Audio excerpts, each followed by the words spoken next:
જોઈશું સમાચાર વિસ્તારથી।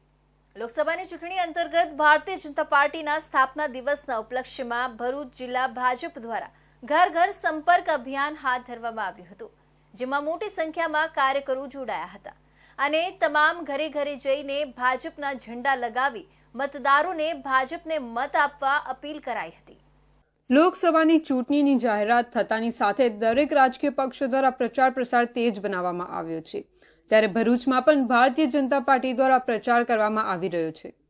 ભરૂચ લોકસભા બેઠક પર ભાજપ દ્વારા મનસુખ વસાવાને સતત 7મી વખત ઉમેદવાર તરીકે જાહેર કરવામાં આવ્યા છે, ત્યારે ભારતીય જનતા પાર્ટીના ઘર ઘર સંપર્ક અભિયાન અંતર્ગત ભોલાવ ગામમાં આવેલ અલકનંદા સોસાયટી ખાતે સંપર્ક અભિયાન હાથ ધરવામાં આવ્યું હતું, જેમાં ભરૂચના ધારાસભ્ય રમેશ મિસ્ત્રી, ભરૂચ જિલ્લા ભાજપ પ્રમુખ મારુતિ અટોદરિયા અને ભરૂચ જિલ્લા પંચાયતના કારોબારી સમિતિના ચેરમેન ધર્મેશ મિસ્ત્રી સહિતના આગેવાનો તેમજ કાર્યકરો મોટી સંખ્યામાં જોડાયા હતા અને ઘરે ઘરે ફરી લોકોને મોદી સરકારની વિવિધ યોજનાઓની માહિતી આપી હતી। ભારતીય જનતા પાર્ટીની દિશા અનુસાર ભરૂચ જિલ્લા ભારતીય જનતા પાર્ટી દ્વારા તારીખ 5 અને 6 ઘર ઘર સંપર્ક અભિયાન આદરણીય પ્રધાનમંત્રી નરેન્દ્રભાઈ મોદી સાહેબનો સંદેશાપત્ર અને ધ્વજ વિતરણનો કાર્યક્રમ આજરોજ ભોલાવ જિલ્લા પંચાયતમાં શરૂઆત કરી છે। આદરણીય પ્રધાનમંત્રીનો સંદેશો દરેક ઘરે ઘરે જઈને આપવાનો છે અને ભારતીય જનતા પાર્ટી તરફેણમાં મતદાન કરવા માટે અપીલ કરીએ છીએ। આવતીકાલે ભારતીય જનતા પાર્ટીનો સ્થાપના દિવસ છે। પ્રત્યેક પરિવારના ઘરે ભારતીય જનતા પાર્ટીનો કમળ ચિહ્ન સાથેનો ધ્વજ પણ લગાવવાનું આ અભિયાન છે। ખૂબ મોટી સંખ્યામાં ભોલાવના કાર્યકર્તા ભાઈઓ બહેનો અહીંયા ઉપસ્થિત છે અને ઘરે ઘરે આ અભિયાનનો અમે આરંભ કર્યો છે। સમગ્ર ભરૂચ જિલ્લાના ભારતીય જનતા પાર્ટીના કાર્યકર્તાઓને પણ અમે અપીલ કરીએ છીએ કે આ બંને દિવસ આ અભિયાનને પ્રત્યેક પરિવાર સુધી પહોંચીને આપણે સફળ બનાવીએ અને ભારતીય જનતા પાર્ટીને લોકસભામાં વધુ જંગી બહુમતી સાથે મનસુખભાઈ વસાવાને વિજયી બનાવી અને આ અભિયાનને સફળ બનાવીએ। હંમેશા મતદારો સુધી પહોંચવા માટે ભાજપ દ્વારા જુદી જુદી પ્રકારની યોજના બનાવી આયોજનબદ્ધ રીતે લોકસંપર્ક કરવાનો પ્રયાસ કરવામાં આવે છે, જેના ભાગરૂપે હાલ સમગ્ર ગુજરાતમાં ભાજપના સ્થાપના દિન નિમિત્તે ઘર ઘર સંપર્ક અભિયાન શરૂ કરવામાં આવ્યું છે, જેમાં મહત્તમ લોકોના ઘર સુધી પહોંચીને મતદારોને અપીલ કરવામાં આવી રહી છે। તો કોંગ્રેસ દ્વારા 13મી ઉમેદવારોની યાદી જાહેર કરવામાં આવી છે, જેમાં દાદરા નગર હવેલી ખાતે ઉમેદવારની જાહેરાત કરી છે। દાદરા નગર હવેલીના 3જા MP સ્વર્ગ રામજી મહલાના પુત્ર છે અજીત રામજી મહલાને ટિકિટ આપી છે। અજીત મહલા સહાયક શિક્ષક તરીકે સેવા આપી રહ્યા હતા। કોંગ્રેસ પોતાના ઉમેદવારોની 13મી યાદી જાહેર કરી છે, જેમાં દાનવ ખાતે પોતાના ઉમેદવારની જાહેરાત કરવામાં આવી છે, જેમાં દાદરા નગર હવેલીના 3જા MP રામજી મહલાના પુત્રની પસંદગી કરવામાં આવી છે। અજીત રામજી મહલા સહાયક શિક્ષક તરીકે સેવા આપી હતી। અજીત રામજી મહલા સમાજની સેવા કરી રહ્યા હતા। આજે કોંગ્રેસ પાર્ટીએ MPની ટિકિટ અજીત રામજી મહલાને આપી છે, ત્યારે એમના પરિવારજનોમાં ખુશીનો માહોલ છવાઈ ગયો હતો અને એકબીજાને મોઢું નીતિ કરાવીને ઉજવણી કરાઈ હતી। ઉમેદવાર તરીકે નામ જાહેર થતાં તેમના પરિવાર સાથે કાર્યકર્તાઓમાં પણ ઉત્સાહનો માહોલ દેખાઈ રહ્યો છે અને એમને મીઠાઈ ખવડાવી ઉમેદવાર તરીકે વધાવી લેવાય છે। આજે આપણે છે અજીત રામજી મહાલાના ઘરે, જેમને કોંગ્રેસે હાલમાં ટિકિટ આપીએ છે। જાણીએ, ચાલો એમના સાથે વાત કરીએ અને જાણીએ કે શું કહેવા માંગે છે। અજીતભાઈ, શું કહેવા માંગો છો? મને જો ટિકિટ મળી છે, જો મને પાર્ટી હાઈકમાન્ડે મને પર ભરોસો રાખ્યો છે, એના પર મેં ખરા ઉતરું અને જે પણ મારા સામે વિશ્વાસ રાખ્યો છે લોકોએ, તે હું ગામ ગામ જઈને લોકોનો જે પણ પ્રશ્ન છે એ સોલ્વ કરવાની કોશિશ કરીશું। કયા કયા મુદ્દાને લઈને તમે જનતાના વચમાં જશો ને કયા મુદ્દા પર જોર આપશો ને સ્થાનિક મુદ્દાઓ કયા રહેશે અને નેશનલ મુદ્દા કયા રહેશે તમારા? હા, એમ જોવા જાય તો ગ્રામીણ ભાગમાં જાય તો સબસે જે મુદ્દા છે તે બેરોજગારનું છે, શિક્ષણનું છે અને આ જો આપણા ટીચર લોકો છે કે કોઈ બી ગવર્મેન્ટ સર્વન્ટ છે એને જે કાઢી મૂકેલું છે, આ બહુ દુઃખી છે। એના માટે અમે લડવાનો પ્રયાસ કરીશું। પરિવારવાદનો એક બહુ મોટો મુદ્દો આપણા પ્રધાનમંત્રી વડાપ્રધાન લગાડી રહ્યા છે કોંગ્રેસ પર। તમારા પણ પિતાજી MP હતા, તમે શું જનતા કે છે જનતાના વચમાં કેવી રીતે જશો? આ લોકો પરિવારવાદ કે પણ પરિવાર પર ખરા નહીં ઉતરું, જો કે જો આ લોકતંત્ર છે, લોકતંત્રમાં કોઈ પણ આ ક્ષેત્રમાં આવીને કામ કરી શકે છે. જે માણસ હોશિયાર છે તે કામ કરી શકે છે. કારણ કે એમ જોવા જાય તો પરિવારવાદનું કામ નથી, લોકોનો મુદ્દા છે, બેરોજગારનો મુદ્દા છે કે કોઈ પણ મુદ્દા છે જે જનતા હાલમાં એકદમ ત્રસ્ત છે, તો એ મુદ્દો જરૂર લેવા જોઈએ છે. કેમ કે આ પછી જો આપણે લોકો વચ્ચે નહીં જાય તો આપણું કંઈ એમાં આવવાનું કંઈ એ રસ નથી. તમે હજુ સુધી શિક્ષક હતા એક, અને શિક્ષકના પરથી ડાયરેક્ટ તમે રાજનીતિમાં આવ્યા, તો જૂના કોંગ્રેસીઓ છે તે લોકોમાં મતભેદ હોઈ શકે, તેને કેવી રીતે તમે જોતા છો અને કેવી રીતનો રાખતા છો? મારું ટીચર ગ્રુપમાં હતું, પણ મારા ટીચર લોકો કે ગવર્મેન્ટ સર્વન્ટ બહુ દુઃખી છે. કારણ કે 280 ટીચર જેટલાને કાઢી મૂક્યા છે. જે હવે મેં ફરતો છે તો ફરતા મેં જે ગામમાં જાઉં તો મારે જે ટીચર લોકો છે એની હાલત બહુ કફોડી છે. તો મારે કહેવાનું એટલા જ છે કે જે આપણે હાલના સાંસદ હતો એ હાલના સાંસદ જો થોડુંક બી આ લોકોની મદદ કરતે તો એને કંઈ રાહત મળી જતે. 45 વર્ષની ઉંમર વધારે થઈ ગઈ છે બધાની, હવે એને કામ મળે તો કામ મળે. અજીતભાઈ, મારું એવું માનવું છે કે જૂના કોંગ્રેસની ટીમ અહીંયા બહુ કમજોર છે, કેમ કે એમની કમિટી નથી. જનતા પણ આ ઘણી વાતો ચાલી છે, તમે શું કહેવા માગો છો એના બાબતે? આ કમજોર નથી, એક સમય હતો, હવે સમય બદલાઈ ગયો છે. ને હવે મેં ગામ ફર્યો તે એમાં જે પણ કોંગ્રેસના જૂના માણસો છે એ મને બાપુજીને લીધે, રામજીભાઈ પોટેભાઈ મહાલા સ્વર્ગીય શ્રી, એના લીધે એ પાછા મારા સાથે આવવા માંગે છે અને મને વધારે પૂરતું સપોર્ટ કરે તેવી મારી આશા છે. શુભેચ્છા તમારા માટે. આ હતા અજીત મહાલાજી, જે કોંગ્રેસના હાલીના કેન્ડિડેટ છે દાદરાનગર હવેલીના સ્થિત. જગદીશભાઈ સાથે રામા, ઇન્ડિયા ન્યૂઝ, સિલવાસા. તો પીએચડી કરી રહેલી વૃંદાને જોઈ દરેક લોકો તેનાથી મોટિવેટ થઈ રહ્યા છે. કારણ કે ભલે વૃંદાની ઊંચાઈ 2.40 ફૂટ હોય, પરંતુ આત્મવિશ્વાસ આકાશ કરતા ઊંચો છે. વૃંદા માત્ર 2 વ્હીલર જ નહીં પરંતુ કાર પણ ચલાવે છે. વૃંદાની જ નહીં પરંતુ તેના પિતાની પણ ઊંચાઈ માત્ર 3 ફૂટ છે.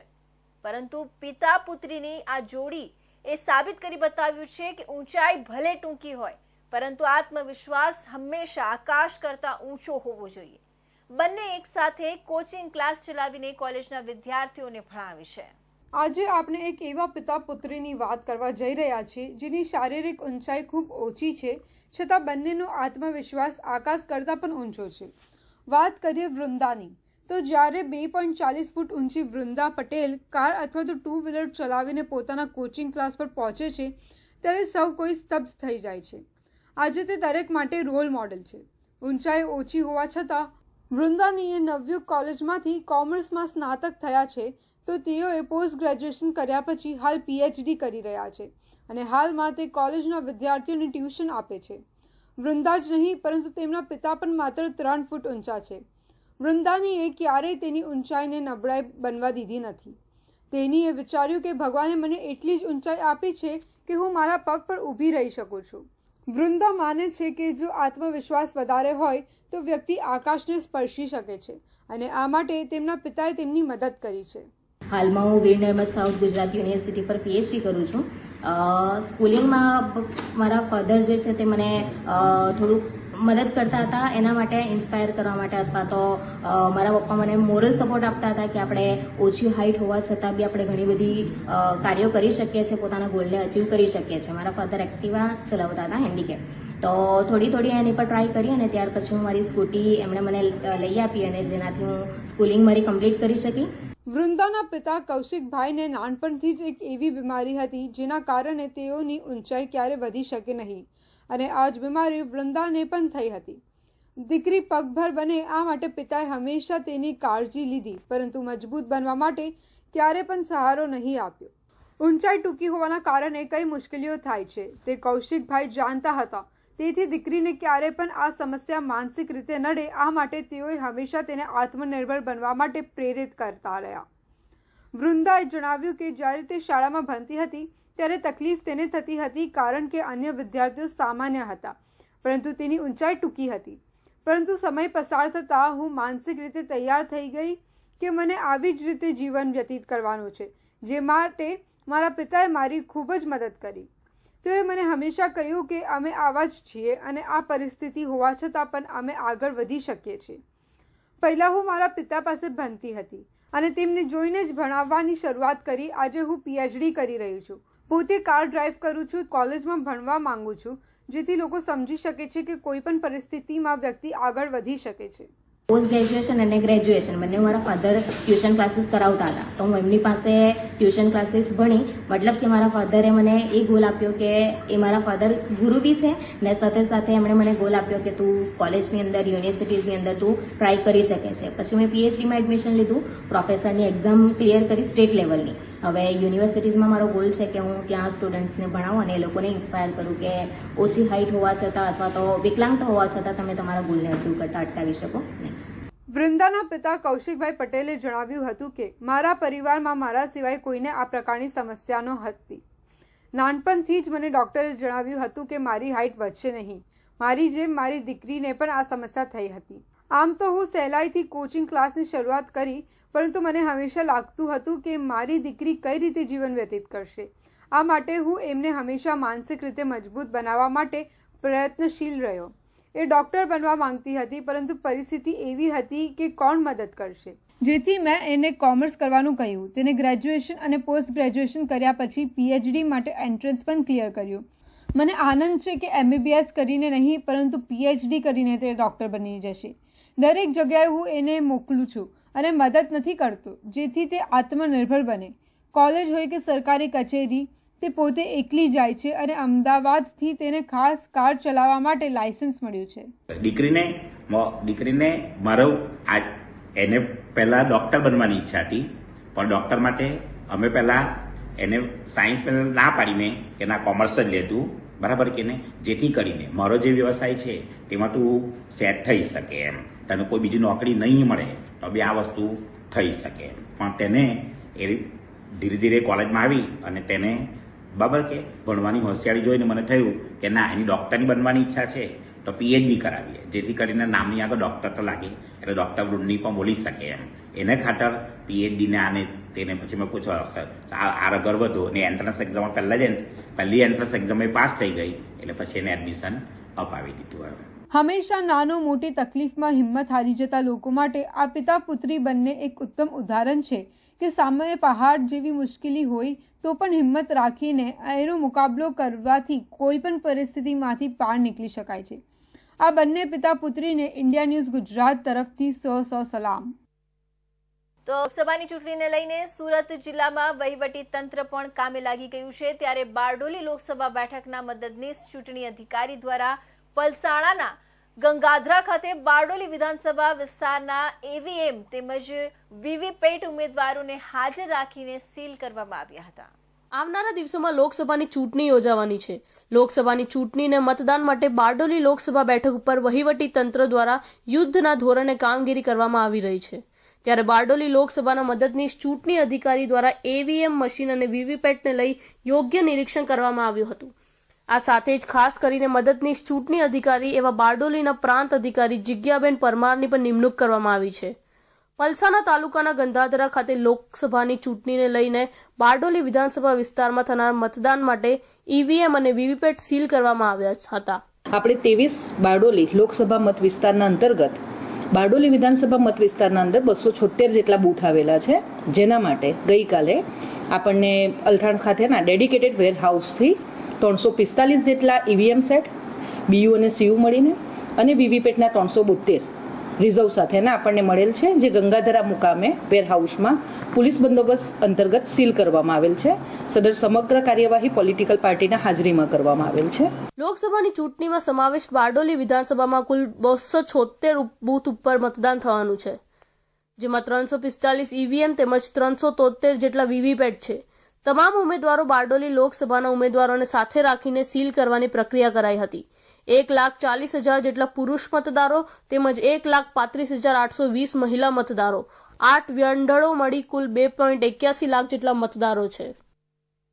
તો દેશભરમાં યોજાનાર લોકસભા ચૂંટણીમાં નિષ્પક્ષ મતદાન થાય તથા તમામ નાગરિકો મતાધિકારનો ઉપયોગ કરી શકે તે માટે રાજ્ય ચૂંટણી પંચના દિશા નિર્દેશ અનુસાર જિલ્લા ચૂંટણી તંત્ર સુસજ્જ છે. આચારસંહિતા લાગુ થયા બાદથી એટલે કે તારીખ 16 માર્ચથી 5 એપ્રિલ દરમિયાન મોબાઈલ એપ અને વેબ પોર્ટલના માધ્યમથી સુરતમાં આવી કુલ 198 ફરિયાદ મળી હતી, જે તમામ ફરિયાદોનું નિવારણ સમય અવધિમાં કરાયું છે. લોકસભા ચૂંટણી 2024 દરમિયાન મતદારો અને જાગૃત નાગરિકોને વિવિધ એપ્લિકેશન અને વેબ પોર્ટલના માધ્યમથી અલગ અલગ પ્રકારની સુવિધા આપવામાં આવી રહી છે. સી વિજિલ મોબાઈલ એપ્લિકેશન અને પોર્ટલ પણ આવી જ એક સુવિધા છે. આ બંને માધ્યમો દ્વારા કોઈ પણ જાગૃત નાગરિક તેમના ધ્યાને આવતા આચારસંહિતા ઉલ્લંઘનના કિસ્સાને ચૂંટણી વહીવટી તંત્ર સુધી મોકલી શકે છે. સી વિજિલ મોબાઈલ એપ્લિકેશન અને પોર્ટલના માધ્યમથી નાગરિકો આચારસંહિતા ઉલ્લંઘનના ફોટોગ્રાફ અને લોકેશન સહિતની જાણકારી ઓનલાઈન મોકલી શકે છે, જે મળ્યા બાદથી 100 મિનિટમાં ફરિયાદનું નિવારણ લાવવા માટે તંત્ર કાર્યરત થઈ જાય છે. આજ દિન સુધીમાં સુરત જિલ્લા કંટ્રોલ રૂમ ખાતે જાહેર જનતાના કે મતદારોના 198 જેટલા ફોન કોલ્સ મળી ચૂક્યા છે. સુરત જિલ્લા ચૂંટણી કંટ્રોલ રૂમ પર આવતા તમામ ફોનનું રેકોર્ડિંગ થાય છે. આ તમામ ફરિયાદોનો નિયત સમય મર્યાદામાં 100% નિકાલ કર્યો છે. મોટાભાગના હેલ્પલાઇન નંબર એટલે કે મતદાર સહાયતા કેન્દ્ર પર આવતા ફોન ચૂંટણી કાર્ડ અથવા તો ચૂંટણી કાર્ડમાં સરનામુંનું ચેન્જ કરવા માટે અથવા તો ચૂંટણી કાર્ડમાં સુધારા વધારા કરવા માટે આવતા હોય છે, જે અંગે જિલ્લા કંટ્રોલ રૂમ તરફથી તમામ પ્રશ્નોની નોંધણી કરવામાં આવી છે. લોકશાહીમાં રાજ્ય કે કેન્દ્રીય ચૂંટણી પંચ તરફથી આદર્શ આચારસંહિતા અમલીકરણ બાબતે ખૂબ જ ગંભીરતાપૂર્વક અને સામાન્ય નાગરિક પણ ફરિયાદ નોંધાવી શકે તે બાબતનું આયોજન કરેલું છે. કોઈ પણ મતદાર કે નાગરિક ટોલ ફ્રી નંબર હેલ્પલાઇન 1950 પર ફોન કરી પોતાની ફરિયાદ કે આચારસંહિતા ભંગ બદલ પુરાવા રજૂ કરી ઓનલાઈન ફરિયાદ નોંધાવી શકે છે. તેમજ નોંધાવેલી ફરિયાદ બાબતે થયેલી કાર્યવાહી પણ પોતાના મોબાઈલ અથવા તો કોમ્પ્યુટરમાં જોઈ શકે છે. દરેક મતદાન મથકના લોકેશન અંગે જાગૃતિ માટે આગામી સમયમાં મતદાર પોતાના બૂથ ઓળખી શકે તે માટે ખાસ ઝુંબેશ હાથ ધરવામાં આવનાર છે. મતદાન મથકો મતદારોને પીવાના પાણી, ટોયલેટ, બાથરૂમ તેમજ ઉનાળાને ધ્યાનમાં રાખીને છાંયડાની વ્યવસ્થા, મતદારો માટે વેઇટિંગ રૂમ તેમજ મતદાર પોતાના નાના બાળકને લાવી અને અનુકૂળ જગ્યાએ રાખી શકે તે માટેની પણ વ્યવસ્થા સુરત જિલ્લા ચૂંટણી તંત્ર દ્વારા કરવામાં આવી છે. તો હાલમાં દક્ષિણ ગુજરાતની સુગર મિલો દ્વારા 1 એપ્રિલ શેરડીના ટન દીઠ ભાવ નક્કી કર્યા છે, જે ભાવ ખેડૂતોને પોષાય એમ નથી, જેથી માંગરોળ તાલુકાના ખેડૂતોએ માંગરોળ મામલતદારને આવેદનપત્ર આપી સુગર મિલો ભાવ મુદ્દે ફેર વિચારણા કરે એવી માંગ કરવામાં આવી છે. એક તરફ મોંઘવારી વધી છે અને બીજી તરફ શુગર મિલો પોષણક્ષમ ભાવ નથી આપતી, જેને લઈને ખેડૂતોમાં રોષ જોવા મળી રહ્યો છે. હાલમાં દક્ષિણ ગુજરાત શુગર મિલો દ્વારા જે ભાવ નક્કી કરવામાં આવ્યા છે, જે ભાવ પોષણક્ષમ નહીં હોવાના આક્ષેપ સાથે ખેડૂત આગેવાનોએ માંગરોળ મામલતદારને આવેદનપત્ર આપી વિરોધ નોંધાવ્યો હતો. જો કે માંગરોળ તાલુકાના ખેડૂતો આક્ષેપ કરી રહ્યા છે કે એક તરફ મોંઘવારી અને બીજી તરફ ખર્ચ, અને જ્યારે ભાવની વાત આવે ત્યારે સામાન્ય ભાવ આવે હાલમાં 50 થી 200 રૂપિયા ભાવ વધારો શુગર મિલોએ આપ્યો છે.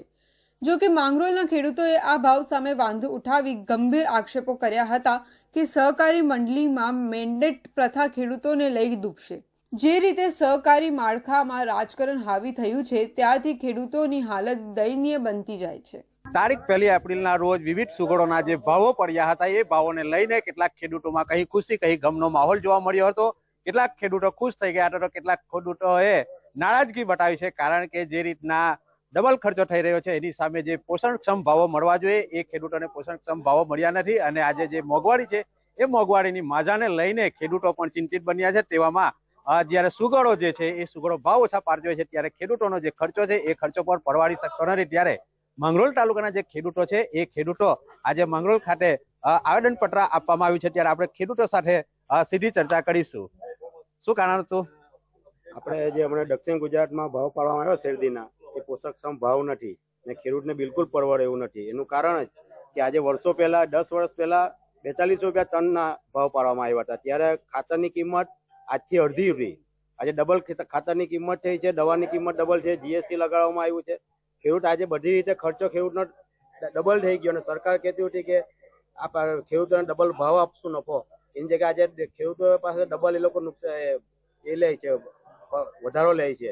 એટલે એ પોસાતું નથી ખેડૂતોને. આજે આ ભાવ જે પાડવામાં આવે બિલકુલ ઓછા છે. મારી દ્રષ્ટિએ તો ભાવ 4000-5000 ની આસપાસ હોવા જોઈએ, કારણ કે આ ભાવ આજે 3100 એ મિનિમમ સરકારની સપોર્ટ પ્રાઇસ MSP કહેવામાં આવે છે. MSP 3450 છે. એનાથી પણ જો સુગર મિલો ઓછો ભાવ આપતી હોય તો સરકાર શું કરે છે? અમારે પહેલા સરકારને આ પ્રશ્ન છે. જો સરકાર જો ખેડૂત હિતેચ્છી હોય તો એને જોવું જોઈએ કે જે MSP થી પણ ઓછા ભાવ ખેડૂતોને આપે તો એને તાત્કાલિક અંદર દખલ કરવી જોઈએ. અમારે આવેદનપત્ર આપવાની જરૂર નહીં હોવી જોઈએ, કારણ કે આજે પોસાય એવા ખેડૂતને ભાવ નથી. ખેડૂત આત્મહત્યા કરે શું કરે? એક બાજુ કુદરતી મારને લીધે આ વખતે શેરડીનું ઉત્પાદન અડધું છે ને એમાં ભાવ પણ ઓછો, તો ખેડૂત કેવી રીતે જીવે? આજે ખેડૂતની બહુ જ ખરાબ હાલત છે અને જોવાવાળું કોઈ છે નથી. ડબલ ભાવની વાત કરવાવાળી સરકાર જ્યારે શેરડીના જે ભાવો પડતા હોય છે ત્યારે અડધા પણ ભાવ ન પડતા હોવાને કારણે ખેડૂતોમાં નારાજગી જોવા મળી છે. ખેડૂત આગેવાન છે, એમની પાસેથી જાણીશું શું નારાજગી છે, આવેદનપત્ર આપવાનું શું કારણ? આવેદનપત્ર આપવાનું મુખ્ય કારણ તો એ જ છે કે એક બાજુ સરકાર એમ કહે છે કે અમે આવક ડબલ કરીશું, પરંતુ અહીંયા અમારા ખેડૂતોના પેટ કપાઈ ગયા છે. સમગ્ર દક્ષિણ ગુજરાતના ખેડૂતોને આશા હતી કે ચાલુ વર્ષ જે પણ પોઝિટિવ પરિબળો છે શેરડીના ખાંડના ભાવ બાબત, એ પોઝિટિવ બાબત તમામ ખેડૂતોની ફેવરમાં હતા, પરંતુ કયા કારણોસર આ ખેડૂતોના હકના પૈસા દબાવી દેવામાં આવ્યા સુગર મિલના સંચાલકો દ્વારા એ અમને ખબર પડતી નથી. એક ટને મિનિમમ 250 થી 300 રૂપિયાની આજે ખેડૂતોની ભાવ ફેરની ખોટ લાગી રહી છે. એવું સમગ્ર દક્ષિણ ગુજરાતના ખેડૂતો આજે પોતાનો રોષ ઠાલવી રહ્યા છે. એવા સમયે અમારે અમારા હકના રૂપિયા બાબત આજે સરકારશ્રીને મધ્યસ્થી કરવી અને આ સુગર મિલના સંચાલકોને ભાવ ફેર વિચારણા કરવા માટે કટિબદ્ધ કરે એ બાબત અહીંયા આવેદનપત્ર ખેડૂત સમાજના માધ્યમથી આપવામાં આવ્યા છે. ખેડૂતોને આશા હતી સારા ભાવ પડશે, પરંતુ ખેડૂતોને જોઈએ તેવા ભાવ ન મળતા ખેડૂતોમાં આક્રોશ જોવા મળી રહ્યો છે. અને આજે મંગરોળ તાલુકાના જે ખેડૂતો છે એ ખેડૂતો મંગરોળ મામલતદાર કચેરી ખાતે આવેદનપત્ર આપવામાં આવ્યું છે અને પાછા ભાવ ફેર વિચારણા કરે અને બીજા નવા ભાવ પડે તેવી માંગણી કરવામાં આવી રહી છે. હાલમાં જે ભાવની જે વાત છે તો ભાવની વાત કરવામાં આવે તો જે રીતે ખેડૂતોનો ડબલ ખર્ચો છે એની સામે આ જે ભાવ છે એ ભાવ કઈ ન કહેવાય, તે માટે ખેડૂતોમાં રોષ જોવા મળી રહ્યો છે. Mahendrasinh Mangrola, India News, Surat. સુરત જિલ્લાના માંડવીના પાતાલ ગામનો ડેપ્યુટી સરપંચ અને સાલૈયા બેઠક તાલુકા પંચાયતનો કોંગ્રેસનો સભ્ય અને પંચાયત વિપક્ષ નેતા શંકર ચૌધરી લાંચ લેતા ઝડપાયા હતા. જમીન લેવલિંગ કરવા માટે ગ્રામ પંચાયતમાં ઠરાવ પાસ કરાવવા 1.5 લાખની માંગણી કરી હતી. ફરિયાદી પાસે રકઝકના અંતે 80,000ની માંગણી કરી હતી. તાપી એસીબીએ અગ્રેસર મહાદેવ મંદિર પાસે 35,000ની લાંચ લેતા રંગે હાથ ઝડપી પાડ્યા હતા. સુરત જિલ્લાના માંડવી ખાતે એસીબીએ છૂટકું ગોઠવ્યું હતું, જેમાં ચૂંટાયેલા પ્રતિનિધિઓ લાંચના ચટકમાં ઝડપાઈ ગયા હતા. ઘટના એ હતી કે ફરિયાદી ખેતીની જમીનને લેવલિંગ કરવા માટે પાતાલ ગ્રામ પંચાયતમાં અરજી આપી હતી. જે જમીન લેવલિંગ કરવા માટેના ગ્રામ પંચાયતમાં ઠરાવ પાસ કરવા માટે ગામનો સરપંચ અને તાલુકા પંચાયત સભ્ય આ બંનેને તેઓ મળ્યા હતા. કામ માટે તેઓએ પ્રથમ 1.5 લાખ રૂપિયાની લાંચની માંગણી કરી હતી. ત્યારબાદ રકઝકના અંતે 80,000માં પતાવટ થઈ હતી, જે પૈકીના 35,000 રૂપિયા આપવાના હોય ફરિયાદીએ એસીબીનો સંપર્ક કર્યો હતો. આરોપીઓએ 35,000 રૂપિયા માંડવીના અગ્રેસર મહાદેવ મંદિર નજીક લેવડ દેવડ કરવા જતા બંને રંગે હાથ ઝડપાઈ ગયા હતા. લાંચ લેનાર 2 ઈસમો પૈકી એક પાતાલ ગામનો ડેપ્યુટી ભૂપેન્દ્ર તેમજ માંડવી તાલુકા પંચાયતના સાલૈયા બેઠકમાં કોંગ્રેસના સભ્ય અને વિપક્ષ નેતા શંકર ચૌધરી બંને લાંચના છટકમાં ઝડપાઈ ગયા હતા. ગત રોજ એસીબીમાં ફરિયાદ મળેલી કે પાતાલ ગામ પંચાયતમાં એક ખેડૂતની ખેતીની જમીન એ લેવલિંગ કરવાના જે ઠરાવની જરૂરિયાત હતી એ ઠરાવ આપવાના અવેજ પેટે પાતાલ ગામ પંચાયતના ડેપ્યુટી સરપંચ ભૂપેન્દ્રભાઈ તેમજ સલૈયા તાલુકા પંચાયત સદસ્ય શંકરભાઈ આ બંને જણાએ એકબીજાના મેળાપીપણાથી આ કામે ફરિયાદી જોડેથી રૂપિયા 80,000ની માગણી કરેલી અને ગતરોજ રૂપિયા 35,000 એ સ્વીકારતા પકડાઈ ગયેલ છે અને તેઓ વિરુદ્ધ કાયદેસરની કાર્યવાહી કરવામાં આવેલી છે. સરપંચ અને તાલુકા પંચાયતમાં ચૂંટણી જીતી લોકોની સેવા કરવાના વચન આપનાર આ બંને સેવકો સેવાના બદલામાં મેવા ખાવા જતા હાલ બંને જણાને જેલની હવા ખાવી પડી હતી. ત્યારે સમગ્ર કાર્યવાહી તાપી જિલ્લા એસીબીના મહિલા પીઆઈ RR ચૌધરી અને ટીમ દ્વારા કરવામાં આવી હતી. તો આરોગ્ય વિભાગ દ્વારા અડાજણમાં સેમ્પલ લીધાના 4 દિવસમાં 5,000 લોકોએ આઈસ ડિસ્ક ખાધા પછી નમૂના ફેલનો રિપોર્ટ આવતા હવે પાલિકા તંત્ર દ્વારા પણ 3 જેટલા આઈસ વિક્રેતા સામે કાર્યવાહી કરવામાં આવી રહી છે. સુરતમાં હાલ ગરમીનો પારો ઊંચો જઈ રહ્યો છે, ત્યારે ઠંડા પીણા અને બરફ ગોળા ખાવાવાળાની સંખ્યામાં ખૂબ વધારો નોંધાઈ રહ્યો છે. જેને ધ્યાનમાં રાખી મહાનગરપાલિકાના આરોગ્ય વિભાગ દ્વારા આવા મોટા વિક્રેતા વન ત્યાં તપાસ કરીને સેમ્પલ લેવામાં આવ્યા હતા, જે 4 દિવસ બાદ ફેલનો રિપોર્ટ આવતા હવે પાલિકા તંત્ર દ્વારા આ તમામ વિક્રેતા વિરુદ્ધ કાર્યવાહી શરૂ કરાઈ છે. ચીફ ફૂડ ઇન્સ્પેક્ટર જગદીશ સાલુંકેએ જણાવ્યું કે 16 સંસ્થાઓમાંથી ક્રીમ, સિરપ, મેવા, બરફના કુલ 23 નમૂના લીધા હતા, જેમાંથી 3 સંસ્થાના ક્રીમના 2 અને સિરપનો 1 નમૂનો ફેલ ગયો છે. આ સંસ્થાઓ સામે એજ્યુકેટિંગ ઓફિસર ફરિયાદ દાખલ કરાશે. હાલ 22 કિલો સિરપ અને ક્રીમનો નાશ કરાયો છે. પાલિકાના દાવા પ્રમાણે શહેરમાં એક સ્થળે સરેરાશ 250 થી 500 લોકો રોજ આઈસ ડીશ ખાવા આવે છે. આમ નમૂના લીધાના 4 દિવસમાં 5000 લોકોએ આઈસ ડીશ ખાઈ કાઢી હતી, જેને વિવિધ એલર્જી સહિતની તકલીફ થઈ શકે એવા કન્ટેન્ટ આ સેમ્પલમાં જણાઈ આવ્યા હતા. અત્યારે જે ઉનાળાની સિઝન ચાલી રહી છે તેમાં આઈસ ડીશ, આઈસ કોલા, ઠંડા પીણા વગેરેનું ખૂબ જ પ્રમાણમાં લોકો ખાતા હોય છે. તો ફૂડ વિભાગની અલગ અલગ ટીમો બનાવી દરેક ઝોન વિસ્તારમાં નમૂના લેવાની કામગીરી હાથ ધરવામાં આવેલ. તેમાં કુલ 23 નમૂનાઓ લઈ પબ્લિક હેલ્થ લેબોરેટરી સુરત મહાનગરપાલિકાને પૃથ્થકરણ સારો મોકલાવી આપવામાં આવેલ. આ કુલ 23 નમૂનાઓ પૈકી કુલ 3 નમૂનાઓ એ ક્રીમ અને સિરપના જે food safety and standard act 2006 અન્વયના ધારાધોરણ મુજબ માલુમ પડેલ ન હતા. આવા જે નમૂનાઓ છે તેની સામે અગાઉના સમયમાં food safety and standard act 2006 અન્વયે એજ્યુકેટિંગ ઓફિસર સમક્ષ ફરિયાદ મૂકવાની કામગીરી હાથ ધરવામાં આવશે. આ નમૂનાઓમાં મિલ્ક ફેટનું પ્રમાણ જે કાયદા મુજબ હોવું જોઈએ તેના કરતાં ઓછું માલુમ પડેલ છે. આઈસ ડીશના લેવામાં આવેલા સેમ્પલમાં ક્રીમમાં ફેટ 60%થી ઓછું હતું, જેના કારણે એલર્જી થઈ શકે છે. વરાછા, ગોરધો રોડ, સિંગણપોર સહિતના સ્થળોએથી લીધેલા 16 નમૂનામાંથી 3 ફેલ થયા છે. ત્યારે એક સ્થળે તો આઈસ ડીશ ખાવા માટે ટોકન અપાય છે. આઈસ ડીશમાં વપરાતા ક્રીમ, સિરપ ઉપરતી કક્ષાનો હોવાનો લેબ રિપોર્ટ આવ્યો છે. અડાજણમાં સેમ્પલ લીધાના 4 દિવસમાં 5000 લોકોએ આઈસ ડીશ ખાધા પછી નમૂના ફેલ જણાઈ આવ્યા છે. તો આ હતા સુરત બુલેટિનના મહત્વના સમાચાર. ફરી મળીશું નવા સમાચારો સાથે. ત્યાં સુધી રજા આપશો. નમસ્કાર.